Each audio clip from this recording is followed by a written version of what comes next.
Evangelho de Marcos, capítulo de número 15. Nós vamos fazer a leitura dos versículos 33 ao 41.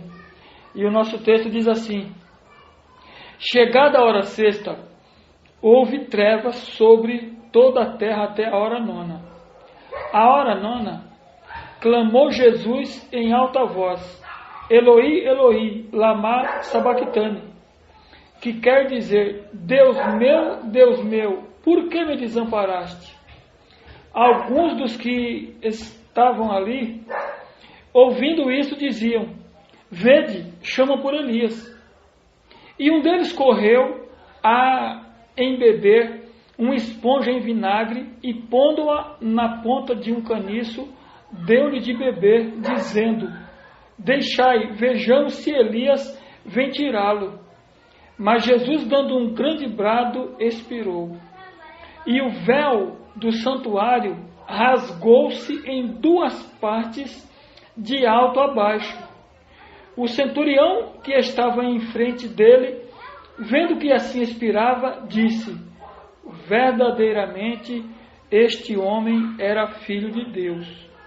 Estavam também ali algumas mulheres, observando de longe, entre elas Maria Madalena, mãe de Tiago, o menor, e de José e Salomé, as quais, quando Jesus estava na Galiléia, o acompanhavam e serviam.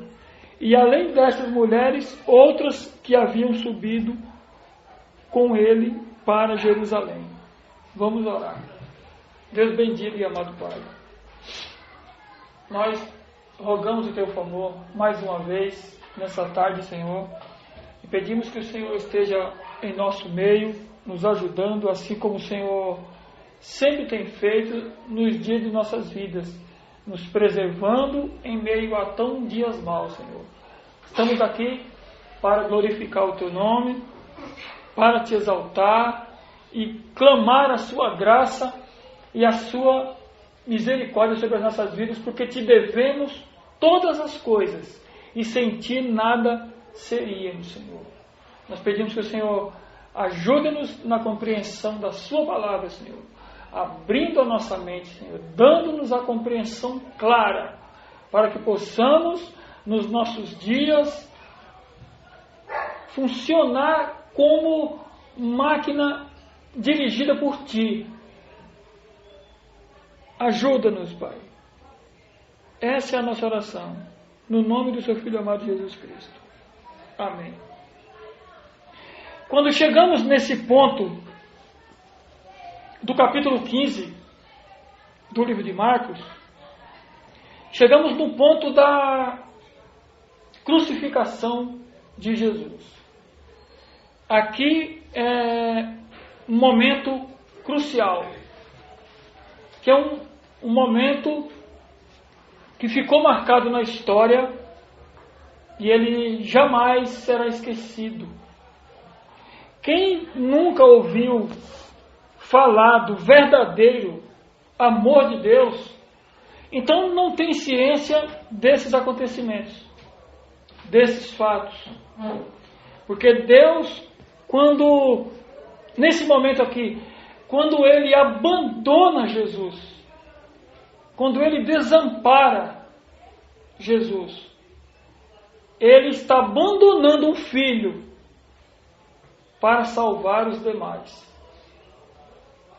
Ele está fazendo com que um só pague um preço altíssimo que os demais futuros filhos não teriam capacidade de pagar de forma alguma. Nesse texto aqui, eu já ouvi muitas pregações, muitos sermões sendo proferidos, e pessoas dizendo que Jesus teve medo aqui, quando ele clama nessa hora e diz: Por que me desamparaste? Eu já vi muita gente sem uma meditação mais esclarecida dizer assim: olha, Jesus aqui, por conta da sua natureza humana, por conta da sua fragilidade, ele temeu, ele teve medo de morrer, de passar pelas dores, por todo o sofrimento, até pediu para que, se possível, fosse passado dele esse cálice. Em outros textos vai ser dito isso, nesse mesmo contexto, que ele vai pedir, se possível for, passa de mim esse cálice, mas que não seja feita segundo a minha vontade, mas sim a sua. Então isso por muitos pregadores é visto como se o Senhor tivesse medo, mas o contexto vai dizer outra coisa. Os contextos dessa situação aqui vão mostrar de outra forma. Então, para nós que temos famílias, fica até simples fazer um paralelo da situação. Imagine que você tem o seu pai e que você tem comunhão com ele, ou com outro ente querido de sua família, que você muito preza e que ele também lhe preza. E aí imagine uma hora, essa pessoa, o seu pai que você tanto ama e que ele tanto te ama, te abandonar. Pense em anos de comunhão e depois ele vê você sofrendo uma coisa terrivelmente grave, a ponto de você chegar à morte e ele virar as costas para essa situação e não tomar atitude nenhuma naquela hora da pior dor, do pior sofrimento. Pense que tipo de sentimento eu e você teríamos em ser abandonados pelo Pai, em você perceber o seu Pai lhe virar as costas em meio ao momento pior, porque Jesus, ele já tinha ciência do que iria acontecer, já era um plano, era um projeto dele vir, e a sua caminhada seria direcionada para a cruz. Nasceu para morrer. E ele nunca recuou dessa jornada. Nunca recuou, ele nunca olhou para trás, nem para a esquerda, nem para a direita, nunca murmurou, porque essa não foi uma ordem de Deus, foi um ato de comunhão da Trindade, uma decisão tríplice, eterna, de que Jesus viria para dar a sua vida por muitos. E é chegado o momento de ele enfrentar os seus algozes. Era chegada a hora de ele enfrentar a cruz. Era inevitável. A hora chegou. Então o que quer dizer quando ele diz: Deus meu, por que me desamparaste? Esse sentimento de Jesus,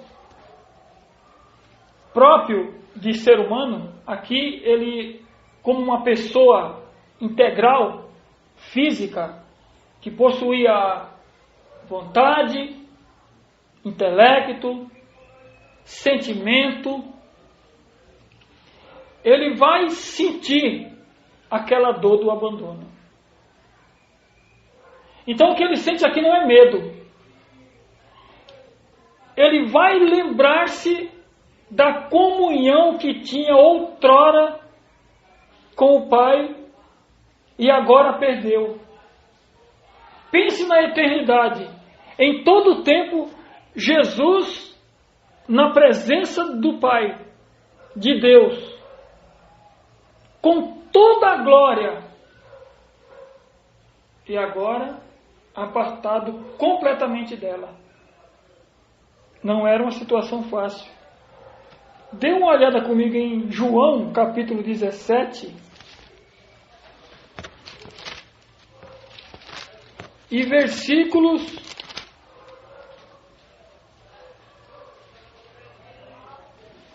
4 e 5. para que compreendamos melhor esse fator. E o texto vai dizer assim, essa é uma fala de Jesus. E ele vai dizer: eu te glorifiquei na terra, consumando a obra que me confiaste para fazer. E agora, glorifica-me, ó Pai, contigo mesmo, com a glória que eu tive junto de ti, antes que houvesse mundo. Então ele tinha vivido a sua eternidade na glória, sem dores, sem sofrimento, sem pranto, sem maldade sobre ele. E agora o Pai o desampara, o deixa só para enfrentar a pior das situações possíveis, a coisa mais dolorosa de toda a história. E nós, mesmo quando estivermos juntamente com o Senhor, não vamos saber como isso aconteceu, como foi Jesus receber o peso do pecado de todos os eleitos, de todos os tempos, até dos que virão ainda. Nossa capacidade, nem quando estivermos com Ele, alcançará isso. E percebermos o que Ele passou, o que Ele sofreu, o castigo que Ele recebeu por nossa causa. Então o que Ele sente aqui não é medo, é a ausência da presença de Deus, a ausência da presença do Pai com Ele. Agora você imagine quando os ímpios forem lançados no inferno, quando eles sentirem a ausência completa e total de Deus, como eles irão se sentir? Porque aqui, nessa atmosfera que vivemos, os ímpios, eles estão debaixo de uma atmosfera santa. Cristão, o Espírito de Deus está no mundo. Tem a presença de Deus do mundo. Tem o consolo, tem o conforto, até mesmo para os perdidos aqui. Mas na eternidade futura, quando no inferno, os ímpios estarão completamente à parte de Deus. E eles terão esse sentimento que Jesus teve aqui. A solidão, a escuridão, o medo,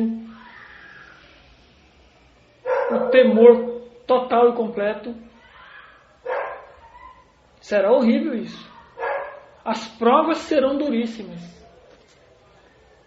As provas serão terríveis.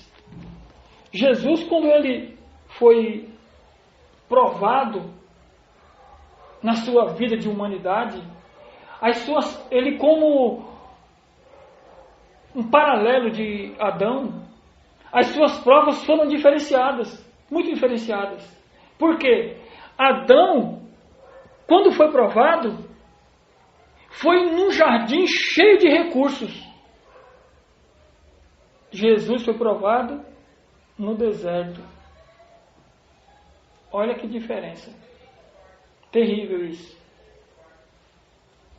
Adão tinha consciência de que se obedecesse a Deus, viveria.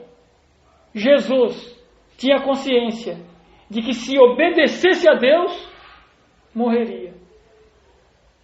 Olhe os parâmetros. Olhe como tem grande diferença das provações que ele passou. Então, é chegado aquele momento dificílimo. No versículo 35, Marcos vai dizer assim: alguns dos que ali estavam ouvindo isso diziam: vede que clama por Elias. Então eram pessoas que estavam tão dispersas da realidade que nem entendiam a linguagem que Jesus estava usando. E eles não se compadecem porque estão desprovidos da graça e da misericórdia, e de verem uma pessoa pregada numa cruz, sem dever, sem motivo nenhum, por trás de uma trama da maldade, eles ainda correm, no versículo 35, e dão-lhe uma esponja com vinagre para que ele beba. Era o cúmulo da maldade. Então Jesus, ele expira. Ele chega ao ponto de não mais suportar e dá o seu grande brado e expirou. Provavelmente, Jesus tenha morrido de ataque cardíaco por conta da perda de muito sangue. Perdeu muito sangue e o seu coração foi se enfraquecendo. Era hemorragia mesmo, ele perdeu. É claro que o Mel Gibson exagerou um pouco, mas ele derramou muito sangue. E naquela hora, no versículo 38 é dito que o véu do santuário rasgou-se em duas partes, de alto a baixo. Olhe que até mesmo nessa hora de grande dor e sofrimento de Jesus, ele estava libertando o homem aqui.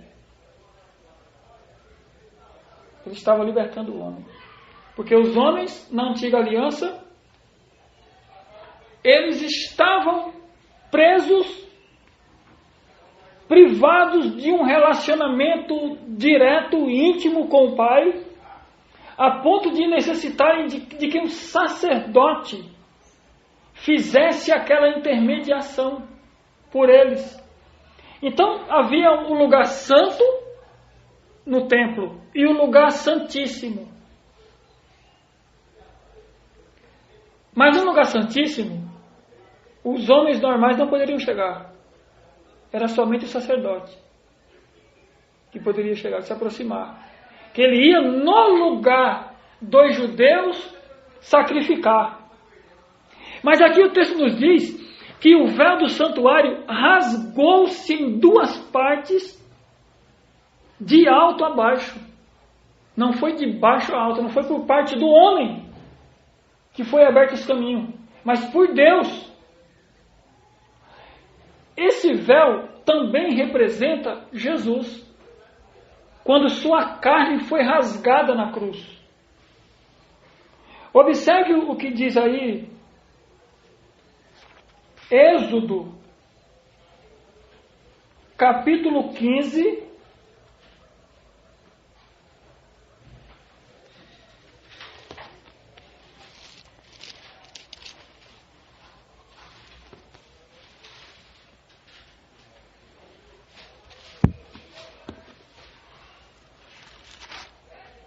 todo mundo encontrou ele?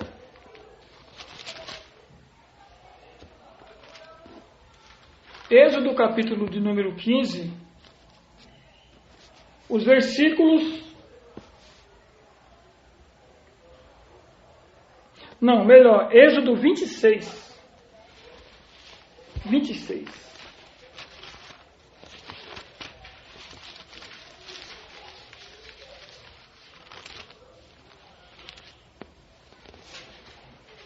Êxodo 26, eu vou ler os versículos do 31 ao 33. O texto vai dizer assim: farás também um véu de estofo azul e púrpura e carmesim e linho fino retorcido com querubins. O farás de obra de artista. Suspendê-lo-ás sobre 4 colunas de madeira de acácia, coberta de ouro. Os seus colchetes serão de ouro, sobre 4 bases de prata. Pendurarás o véu debaixo dos colchetes e trarás para lá a arca do testemunho, para dentro do véu. o véu vos fará separação entre o santo lugar e o santo dos santos. Então essa era a ideia, de quando o véu estivesse sendo rasgado de cima a baixo, então aquela parede de separação estava sendo tirada. Agora, a partir daqui, o homem já não ia mais necessitar de um intermediário. Hoje as pessoas acabam vivendo nessa mesma base, tendo um guru para consultar, tendo um pastor predileto, um profeta predileto, um cantor predileto, e vão vivendo. É aquela pessoa ali que diz por ele. Ele vai consultá-lo. Mas a Bíblia vai reprovar isso.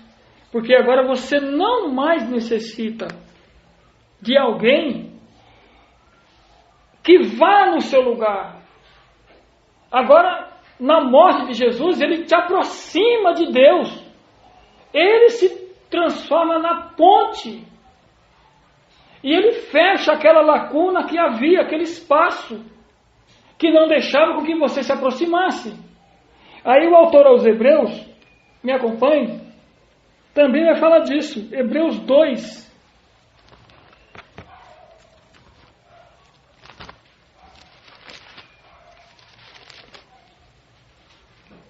Hebreus 2 e versos 17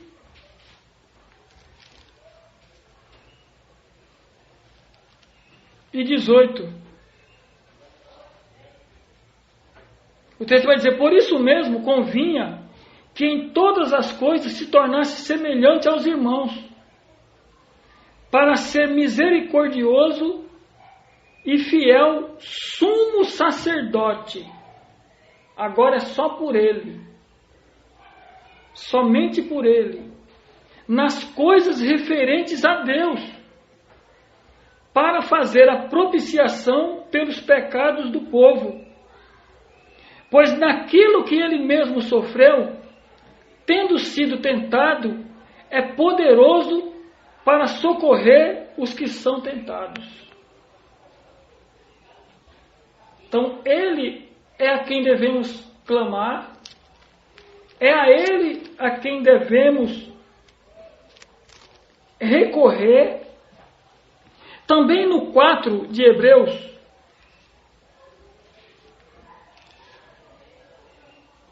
e 16, ele vai dizer assim: porque não temos sumo sacerdote que não possa compadecer-se das nossas fraquezas. Antes foi ele tentado em todas as coisas, a nossa semelhança, mas sem pecado. Acheguemo-nos, portanto, confiadamente junto ao trono da graça, a fim de recebermos misericórdia e acharmos graça para socorro em ocasião oportuna. Então ele consegue nos socorrer, porque ele não ficou à parte do sofrimento da humanidade, mas ele desceu para sentir o que os homens sentem. Veja que nenhum dos outros líderes religiosos passaram pelo que Jesus passou. E nenhum se atreveu também a se colocar como Deus. Então você percebe que o cristianismo é uma religião totalmente diferenciada das demais. Onde nós temos um Deus que desce e vem morrer no nosso lugar. Um Deus que vem nos socorrer nos momentos de necessidade. Olha o que diz também em Hebreus, capítulo 10.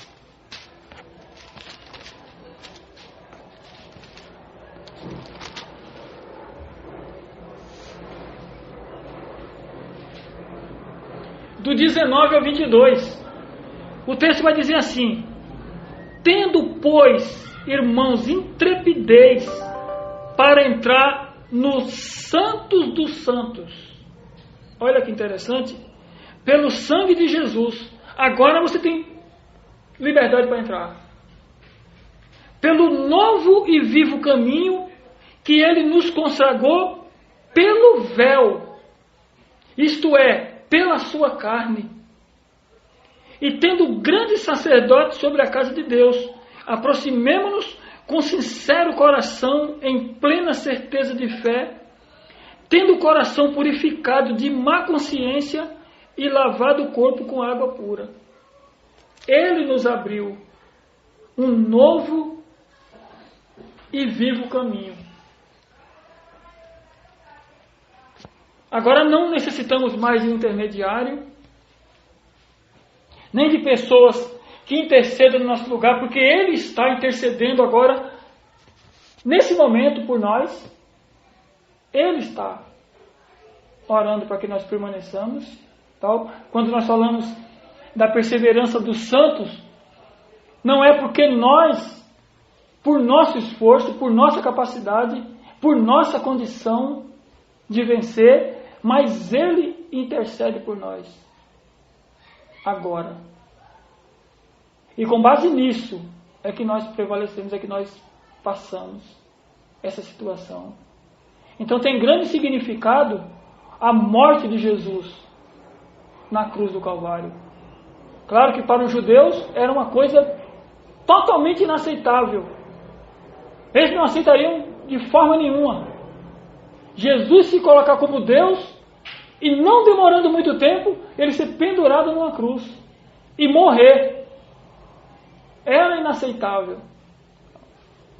Mas eles não tinham a revelação completa, diferente de nós, que hoje temos tudo aqui, patente diante de nós. Palavra de Deus completa. O Novo Testamento explicando a antiga aliança. E as coisas ficando claras e patentes. E nós presenciando os acontecimentos, o cumprimento das profecias de Jesus, dos profetas da antiga aliança. Nós estamos vivendo isso. Coisas que os profetas da antiga aliança não viveram, não presenciaram, não tiveram esse prazer de conhecerem a Jesus. Viveram na esperança da salvação. Muitas coisas que foi profetizada pelos homens de Deus da antiga aliança, eles não viram esses acontecimentos. E nós vivemos essas coisas. Temos toda a literatura que pode nos socorrer. Então, era como se tivéssemos um manual de primeiros socorros, em que podemos recorrer ao próprio homem que escreveu o manual, ao homem que veio e sofreu como nós sofremos, até muito mais, que nós não pagamos pelos pecados de ninguém, e tem a capacidade de se compadecer das nossas dores. Então, quando você está sofrendo, passando por dificuldades, situações horríveis na vida, Ele sabe o que você está passando. Às vezes nós estamos escondendo das pessoas o que sentimos, o que estamos vivendo, as dores, as lutas, os confrontos. E às vezes até imaginamos que Deus não faz conta disso. Mas Ele sabe exatamente o que passa dentro de cada um de nós. As tristezas, os sofrimentos, as dores, as angústias, os maus desejos, os ressentimentos, a falta de perdão, os arrependimentos.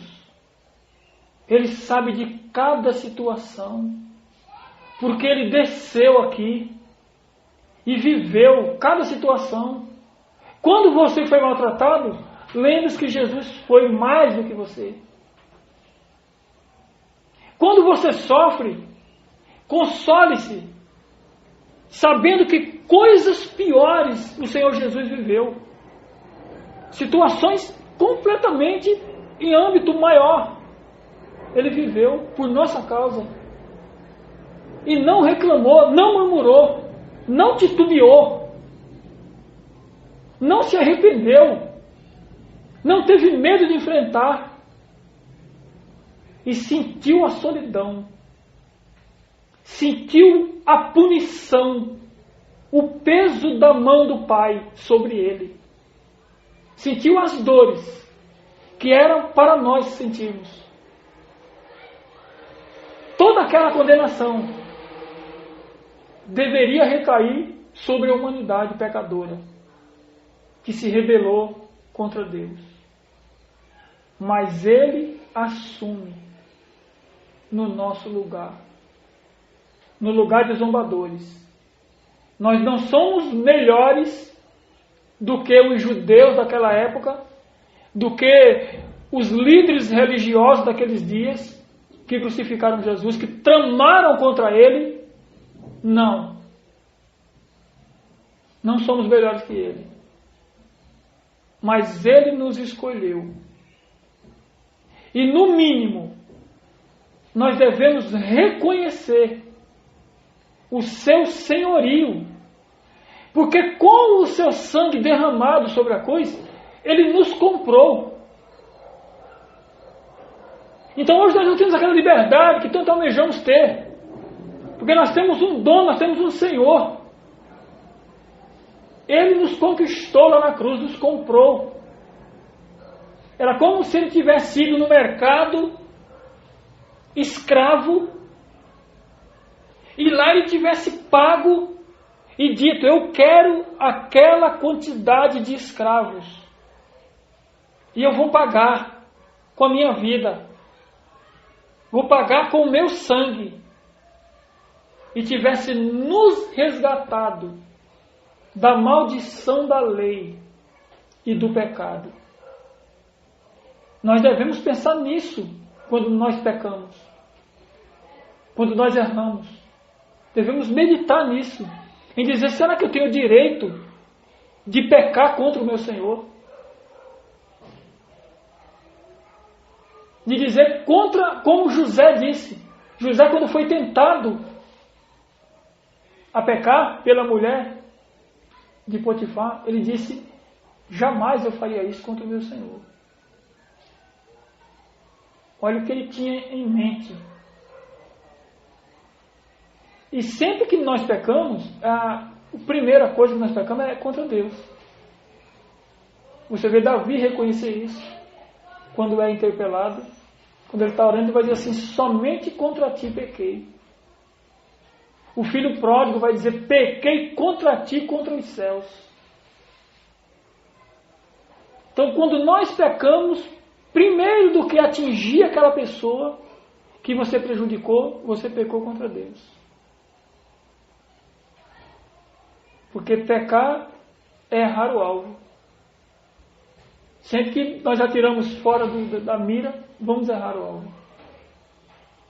Então sempre estaremos pecando contra o Senhor, que nos resgatou, que nos libertou, pagando duramente numa cruz.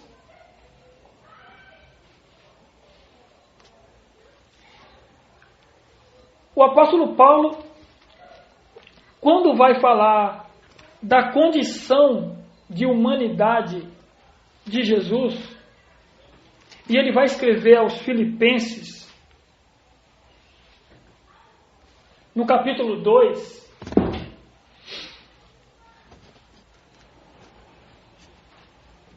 e ele vai dizer, a partir do versículo 5, ele vai dizer assim: tem nós o mesmo sentimento que houve também em Cristo Jesus, pois ele, subsistindo em forma de Deus, não julgou como usurpação ser igual a Deus. Antes, a si mesmo se esvaziou, assumindo a forma de servo, tornando-se em semelhança de homens e reconhecido em figura humana, a si mesmo se humilhou, tornando-se obediente até a morte e morte de cruz.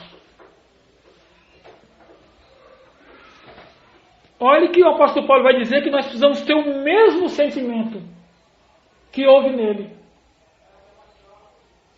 E é natural que nós não vamos alcançar isso, porque ele continua dizendo que Jesus, subsistindo em forma de Deus, ele não julgou como usurpação ser igual a Deus. Ele, estando lá na glória, sendo da mesma essência de Deus, sendo Deus, assumiu uma natureza humana, uma forma de homem, e nessa forma, ele não usou por usurpação ser igual a Deus. Ele se diminuiu. Ele veio para o nosso nível de humanidade, sem pecado, mas sentir as dores que os homens sentem. Jesus tinha fome, tinha sede, tinha cansaço, porque essas coisas não são da natureza pecaminosa, mas da natureza humana. E quando estivermos também na glória, nós vamos ter essas coisas. Fome, sede, cansaço, também. Porque isso faz parte da natureza humana. Jesus sentiu essas coisas. Dores, vamos sentir dor? Vamos sim. Dores suportáveis, naturalmente. Mas ele esvaziou-se momentaneamente de sua glória. Por um período. Era como se ele tivesse aberto mão do palácio, de todo o seu reinado, de todo o seu poder e toda a sua glória. E disse: eu vou me tornar como um deles. E vou sentir o que eles sentem. Isso faz com que o cristianismo seja real. E que nós venhamos a crer mais nisso. Perceba que os outros deuses, nenhum se transformou no homem. E veio sofrer no lugar dos homens. Mas Deus envia o seu Filho para que assuma a nossa posição. Então ele se esvaziou, assumindo a forma de servo. Ele veio para servir nos seus dias, tornando-se em semelhança de homens e reconhecido em figura humana. A si mesmo se humilhou.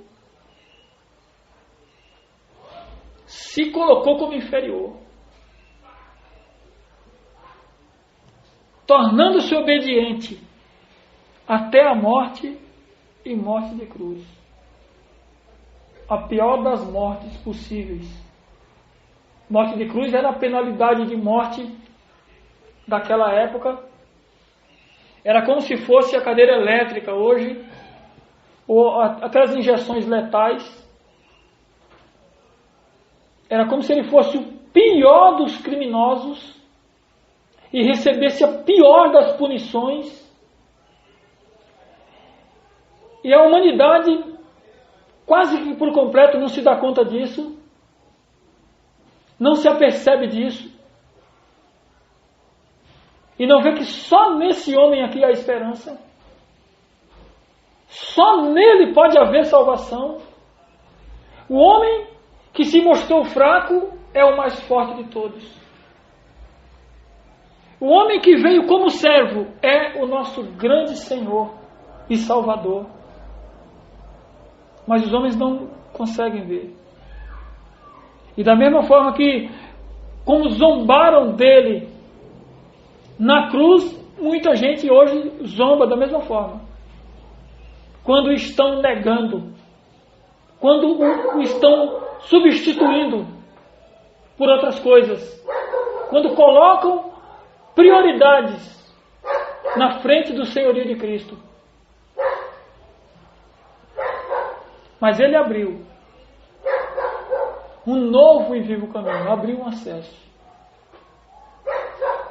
e nos deixa essa porta aberta para que possamos clamar por socorro, sabendo que Ele conhece as nossas dores e se compadece. Talvez você, por alguém da família ou por alguém da rua, da escola, do trabalho, seja desprezado, negligenciado, mal visto, mas tem uma pessoa que não te vê assim. Jesus vê os seus defeitos, mas Ele também vê o seu ser na integridade. E não faz julgamentos injustos. Ele olha exatamente aquilo que nós somos, porque Ele nos criou. E não acha bem nenhum em cada um de nós. Quando Ele vem morrer na cruz, é simplesmente por amor. É um amor incondicional.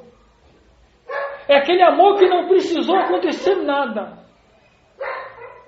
É aquele amor que não quer nada em troca. É o amor altruísta. É o amor que nós devemos ter. Veja que em Filipenses 2, os versículos anteriores, o 3 e 4, vai dizer assim: não façais nada por partidarismo ou por vanglória, mas por humildade, considerando cada um os outros superiores a si mesmo. O Senhor não quer que tenhamos exaltação nenhuma. E o 4, não tenha cada um em vista o que é propriamente seu, senão também cada qual o que é dos outros. Jesus não olhou para ele naquele momento. Na hora da cruz, Ele não pensou em recuar, nem dizia assim: eles não merecem, eu não vou passar por isso, eu não vou sofrer isso. Não. Ele teve em vista o que é dos outros e não o que era dele. Ele não olhou para si mesmo. E Paulo diz: tende em vós o mesmo sentimento. Tenha em você o mesmo sentimento.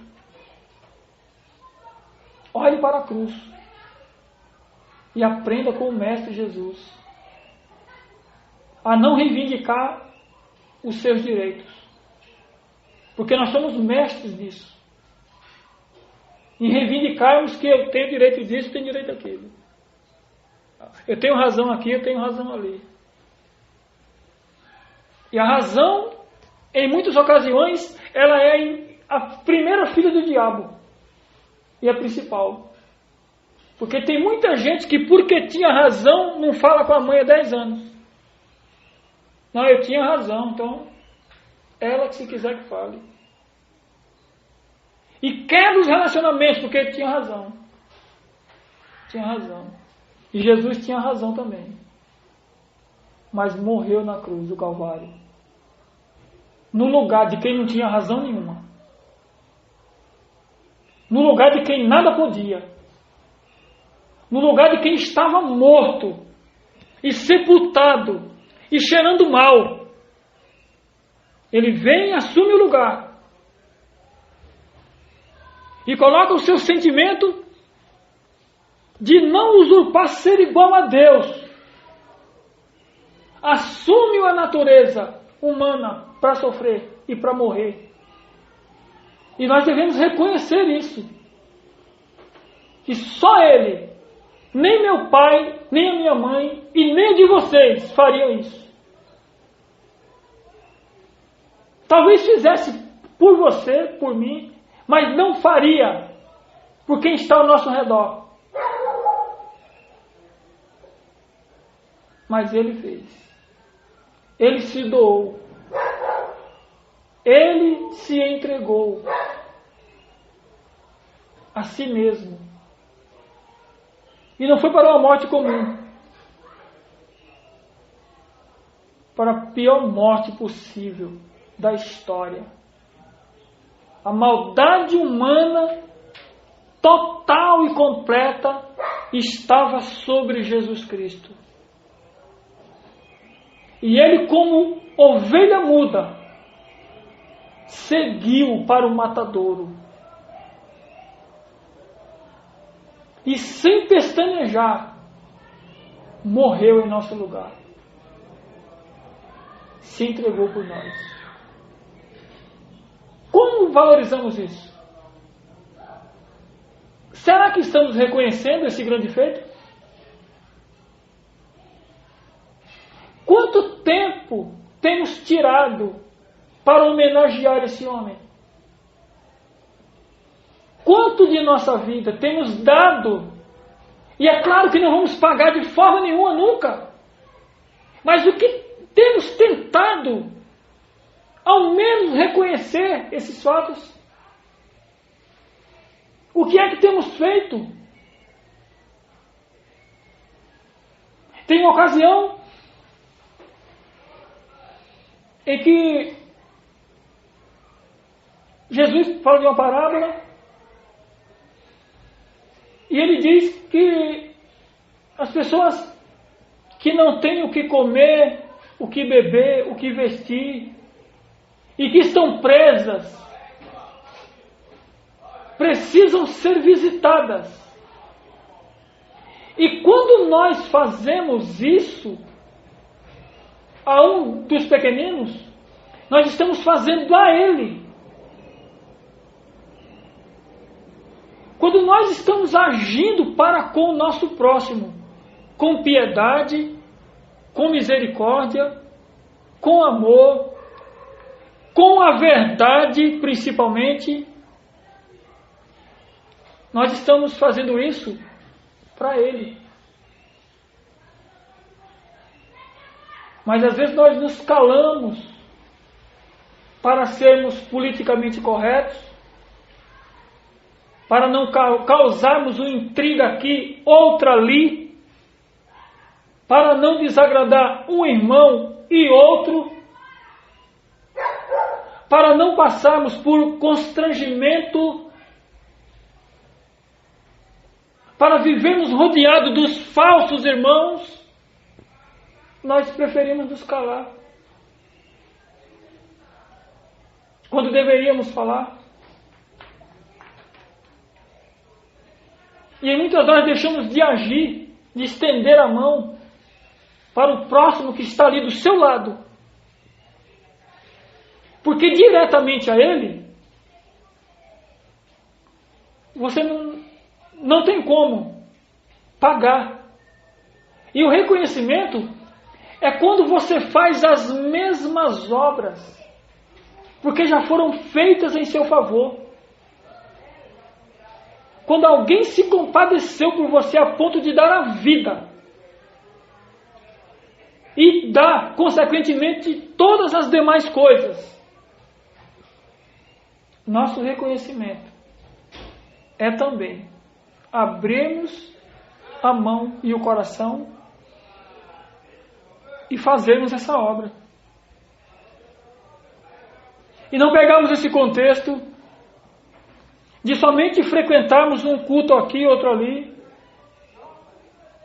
e participar da cantoria, das campanhas, disso e daquilo outro, e compreender que isso é servir a Deus. E vamos para o ensaio, que vai ter isso, que vai ter aquilo.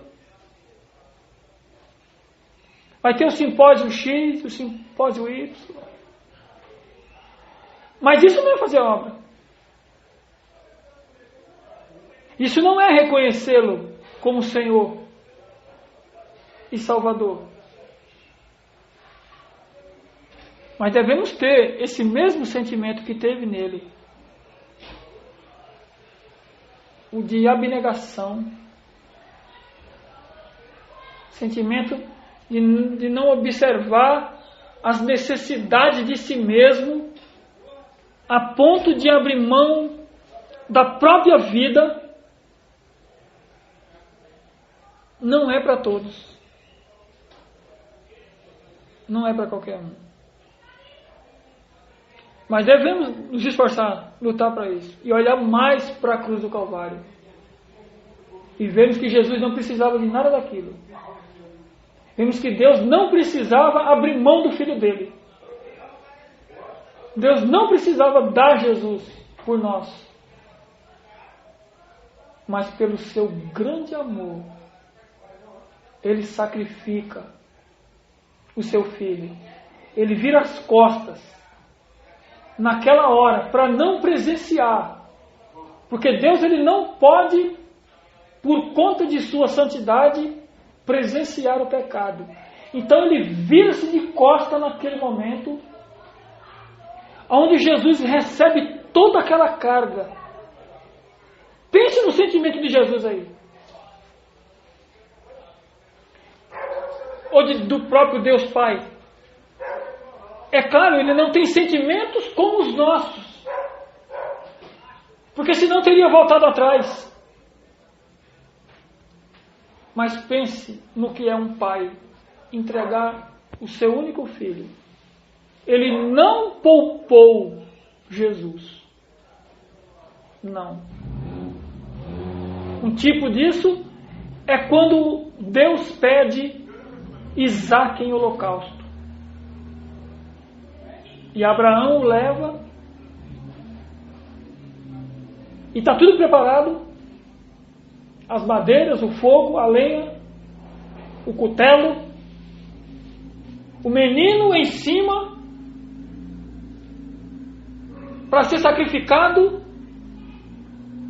Quando a voz de Deus brada e diz: Abraão, não faça isso a teu filho. Agora eu sei que me serves. E poupa o filho do homem, e o seu mesmo ele não poupa.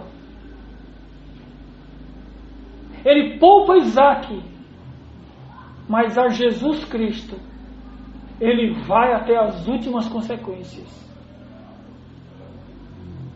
E nós precisamos refletir nisso. Nós precisamos fazer análises melhores do que estamos fazendo.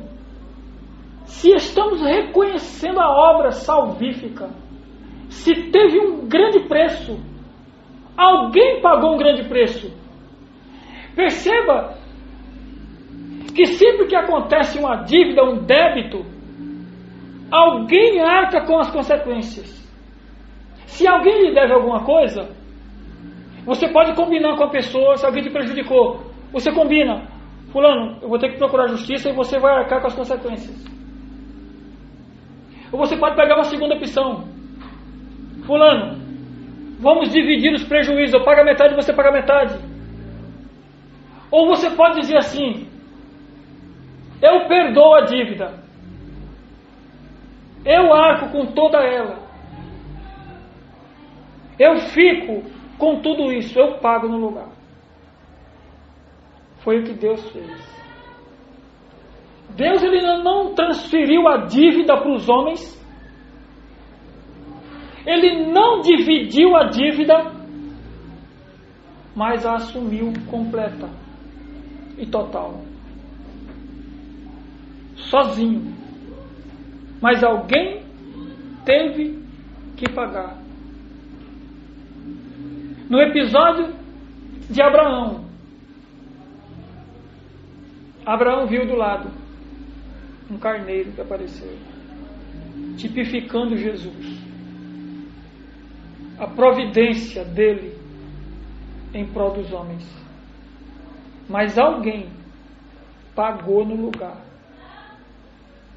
No nosso caso, Jesus assumiu toda a nossa dívida, toda a nossa conta, todo o nosso débito. Devemos tudo a Ele. Todas as coisas, sem exceção. Não tem nada que é seu, nem pequeno nem grande. É tudo dele. Ele é o Senhor. Nós somos os servos e devemos reconhecê-lo. Vamos orar. Deus amado e maravilhoso Senhor, nessa hora, Pai, nós clamamos a Ti mais uma vez, que se compadeça de nossas vidas, de nossas almas, e que nos faça reconhecer o seu senhorio sobre as nossas vidas. Que possamos olhá-lo pela ótica correta e de vermos que o Senhor é o nosso grande Deus e Salvador Jesus Cristo, e que sem Ti nós não podemos coisa alguma, não sabemos coisa alguma e não iremos a lugar nenhum. Nos faz, Senhor, reconhecer a cada dia que Tu és o Senhor e nós somos os escravos e que devemos obedecê-lo à risca em todas as coisas que o Senhor determinou, em tudo aquilo que até mesmo nós ainda não compreendemos, mas por obediência devemos fazer. Ajuda, Senhor, a sua igreja nessa hora de turbulência, nessa hora de muitas religiões espalhadas, disseminando os seus erros e as suas mentiras. Nos levanta, Senhor, como arautos diante de Ti, para olharmos para a cruz, olharmos para o Seu sacrifício e nos sentirmos obrigados, compungidos a fazer a Tua vontade e falarmos do Teu grande amor, da Tua misericórdia, que foi entregar o Seu único Filho por amor de nós pecadores. Nos faz observar, Senhor, que lá na cruz o Senhor quebrou todo medo, toda desgraça, toda maldade contra nós. E que mesmo que fisicamente sejamos atingidos, mas o nosso homem interior jamais será afetado, jamais será contaminado pelo mal. Nos ajuda, Pai, a olharmos para a cruz a cada dia, a cada momento, e sabemos que foi lá que o Senhor nos resgatou. Foi lá que o Senhor pagou no nosso lugar. Foi lá que o Senhor conquistou todos os benefícios para nós, Senhor. Perdoa-nos, Pai, quando nós não conseguimos enxergar assim. Nos perdoa por não ter ciência verdadeira do Teu sacrifício. Nos perdoa por não conhecer profundamente a Sua vontade e o Seu poder que está contido na Sua palavra. E nos ajuda a caminhar, Senhor, pautados nela. Essa é a nossa oração. No nome do Seu Filho amado Jesus Cristo. Amém.